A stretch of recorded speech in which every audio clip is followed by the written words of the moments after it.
गॉगलचे दर कमी करण्याच्या कारणावरून झालेल्या वादात गॉगल विक्रेता एहतेशाम इर्शाद अन्सारी याला 6 जणांच्या टोळक्याने जबर मारहाण करत धारदार शस्त्राची वार केल्याची घटना शनिवारी घडली होती। हल्ल्यात जखमी झालेल्या अन्सारीचा मंगळवारी उपचारादरम्यान मृत्यू झाला। या प्रकरणी मुंबई नाका पोलिसांनी खुनाचा गुन्हा दाखल केला।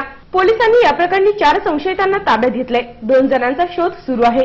मृत तरुणाचे वडील इर्शाद अन्सारी यांनी मारेकऱ्यांना अटक करून कारवाई व्हावी अशी मागणी केली।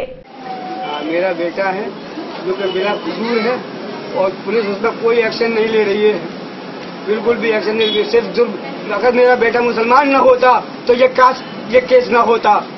सिर्फ मुसलमान की टोपी देख के मेरे बेटे को मारा गया है। ये आदित्यनाथ की सरकार है, इसलिए मुसलमान का ध्यान नहीं दिया जा रहा। बिल्कुल, ये अगर किसी बनिए की होती तो आज फौरन उसका ध्यान दे दिया जाता और एक्शन लिया जाता।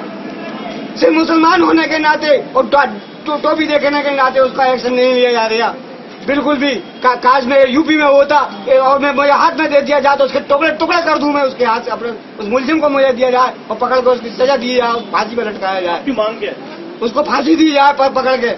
पुलिस कोई एक्शन नहीं ले रही है, पुलिस उसका साथ दे रही है। मूळचा उत्तर प्रदेशाचा रहिवासी असलेला एहतेशाम 1.5 वर्षापासून वडाळा रोडला कुटुंबासह राहत होता। त्याच्या पश्चात पत्नी, आई-वडील आणि 6 महिन्यांची मुलगी असा परिवार आहे। नाशिक सिटी न्यूजसाठी व्हिडिओ जर्नलिस्ट सुनील पगारे, नाशिक।